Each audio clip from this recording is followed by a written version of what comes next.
Hello friends, उम्मीद करता हूँ आप, आपके फैमिली मेम्बर्स और बच्चे सब स्वस्थ होंगे। मैं डॉक्टर दीपक चतुर्वेदी आज एक मेडिकल का इम्पॉर्टेंट टॉपिक फीमोसिस के बारे में आपको संक्षिप्त जानकारी दूंगा। इसको मैं 6 हेडिंग्स में डिस्कस करूंगा आपसे। पहली तो डेफिनेशन और इसके टाइप्स, इसका कॉजेस, इसके सिम्टम्स, इसकी डायग्नोसिस, इसका ट्रीटमेंट और इसकी प्रिवेंशन। तो फ्रेंड्स, फीमोसिस कोई बीमारी नहीं है, ये एक नॉर्मल कंडीशन होती है जिसमें क्या होता है, जो मेल यूरोजेनिटल ऑर्गन या पीनस या लिंग जिसको हम बोलते हैं, अगर उसकी जो फोर स्किन होती है, फोर स्किन मतलब कि जो हमारा पीनस होता है उसके 2 पार्ट होते हैं। एक होता है ग्लांस, इसके ऊपर की जो स्किन होती है जिसको हम बोलते हैं प्रीप्यूशियल स्किन या फोर स्किन, उसके बाद जो पीछे वाला होता है वो बॉडी ऑफ पीनस होता है। तो अगर वो फोर स्किन अगर मान के चलो कि किसी भी कारणवश ग्लांस से पीछे नहीं जा पाती है या ग्लांस से चिपकी रह जाती है, तो इसको हम लोग बोलते हैं फीमोसिस। फ्रेंड्स, ये किसी को भी परेशान कर सकती है ये कंडीशन, बच्चों से लेके एडल्ट से लेके इनफैक्ट ओल्ड एज में भी ये परेशानी कर सकती है। तो इसलिए मैंने सोचा कि इसके बारे में आपको एक संक्षिप्त जानकारी दूँ। ये 3 प्रकार का होता है, माइल्ड, मॉडरेट एंड सीवियर। वो अकॉर्डिंग टू स्किन की ओपनिंग के हिसाब से है। इसके कॉजेज क्या होते हैं? तो कॉजेज में सबसे पहला जो जरूरी इसका कहना चाहिए कॉज है या जो इम्पोर्टेंट कॉज है वो है इन्फेक्शन। अगर इसकी इन्फेक्शन, जैसे मैंने अभी एक पिछला वीडियो बनाया था बेलेनाइटिस एंड पोस्थाइटिस एंड बेलेनोपोस्थाइटिस, तो अगर आपको इसके बारे में जानकारी लेनी तो आई बटन में आप चाहें तो क्लिक करके इसके बारे में ले सकते हैं जानकारी। तो अगर स्किन का इन्फेक्शन हो रहा है तो इसको हम लोग बोलते हैं पोस्थाइटिस, और अगर ग्लांस का इन्फेक्शन हो रहा है तो इसको हम बोलते हैं बेलेनाइटिस। कभी कभी ये इन्फेक्शन जब परेशान करता है तो स्किन वहाँ चिपक जाती है। और इसके बारे में थोड़ा सा और बताऊंगा कि ये होता क्यों है। तो एक्चुअली क्या होता है, जो ग्लांस हमारा है और जो स्किन है इसके बीच में ना एक सेबेसियस कुछ ग्लैंड्स होती हैं, इनका सीक्रेशन होता है जिसको हम बोलते हैं स्मैग्मा।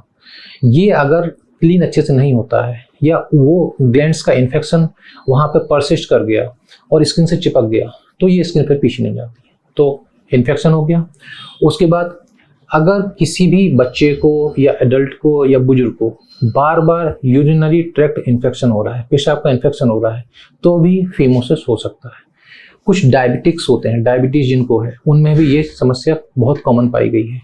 किसी पेशेंट्स में जिनमें STD मतलब सेक्सुअली ट्रांसमिटेड डिजीज है तो भी फीमोसिस की समस्या पाई जाती है। कुछ स्किन डिजीज होती हैं जैसे कि सोरियासिस, एक्जिमा, इन कंडीशंस में भी फीमोसिस की समस्या उत्पन्न हो जाती है। तो इसके सिम्टम्स क्या होते हैं? सिम्टम्स में सबसे पहला जो सिम्टम होता है कि जब भी बच्चा या कोई भी पेशेंट जिसको फीमोसिस, जब वो पेशाब करने जाएगा तो उसको पेशाब करने में तकलीफ होगी, पेन होगा वहाँ पे। अगर वो स्किन को पीछे करना चाहेगा तो पीछे नहीं जाएगी स्किन, और जब पेशाब की धार जो बनेगी वो धार बहुत अच्छे से नहीं बनेगी, मतलब पुअर यूरिनरी स्ट्रीम रहती है। या फिर ये भी हो सकता है कि उस जगह की स्किन जो प्रीप्यूशियल स्किन होती है वहाँ पे बलूनिंग हो जाए या फूल जाए। तो ये कॉमन से सिम्टम्स होते हैं। कभी कभी क्या होता है कि धार अच्छे से बने या यूरिन अच्छे से पास हो तो पेशेंट्स या बच्चे क्या करते हैं, स्किन को फोर्सफुली पीछे कर देते हैं, तो वहाँ ब्लीडिंग होने के चांसेस भी हो सकते हैं। कभी कभी क्या होता है कि उस एरिया में, प्रीप्यूशियल एरिया में खुजली बहुत हो रही होती है, डिस्कम्फर्ट सी हो रही होती है, बच्चे रात में ठीक से नहीं सो रहे होते हैं, रेडनेस होती है या अत्यधिक वहाँ पे सोरनेस हो सकती है। तो अब दोस्तों ये सब हो रहा है तो इसको डायग्नोसिस कैसे करते हैं? तो डायग्नोसिस के लिए हमें डॉक्टर के पास जाना पड़ेगा। डॉक्टर इसके लिए कोई इलाज नहीं होता, डॉक्टर जब चेक करेगा क्लिनिकली ही इसकी डायग्नोसिस बन जाती है। देखने में अगर स्किन पीछे नहीं जा रही है, पेशाब करने में बलूनिंग हो रही है, बाकी हिस्ट्री आपसे लेंगे कि क्या क्या आपको समस्याएं हैं, तो ये क्लिनिकल डायग्नोसिस है और उसी बेसिस पे ये फीमोसिस का हम डायग्नोसिस बना देते हैं। अब महत्वपूर्ण समस्या या महत्वपूर्ण बात है कि भाई इसका इलाज क्या है। तो समस्या तो है, समस्या का इलाज में हर आदमी ये चाहता है कि पहले हम इसको मेडिसिनली या बिना कुछ सर्जरी के ठीक करवा लें या कर लें। तो बहुत से पेरेंट्स या कोई भी एडल्ट कभी कभार अगर मेरे पास आ गए तो यही पूछते हैं कि डॉक्टर साहब बिना सर्जरी के ठीक हो जाएंगे। तो इसमें बहुत आसान सा है। अगर ये माइल्ड टाइप का है फीमोसिस तो नॉर्मली कुछ क्रीम्स आती हैं, उनके क्रीम के एप्लीकेशन से भी ये कंडीशन को हम लोग ठीक कर सकते हैं।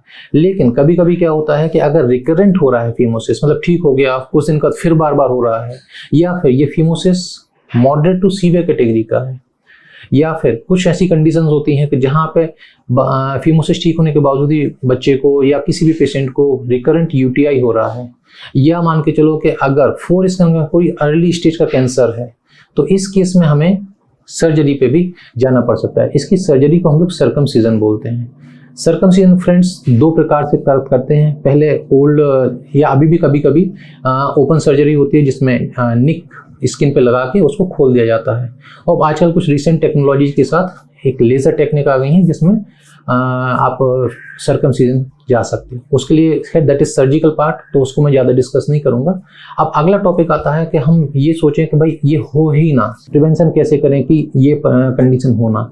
तो फ्रेंड्स इसके लिए कुछ नहीं है, बहुत आसान से तरीके हैं कि हमें जैसे बच्चों में कम से कम सप्ताह में 2 बार 3 बार नहलाते समय बच्चे के जो फोर स्किन है, जो पीनस है, उसके स्किन को रिट्रैक्ट करके पानी से उसको साफ करना चाहिए।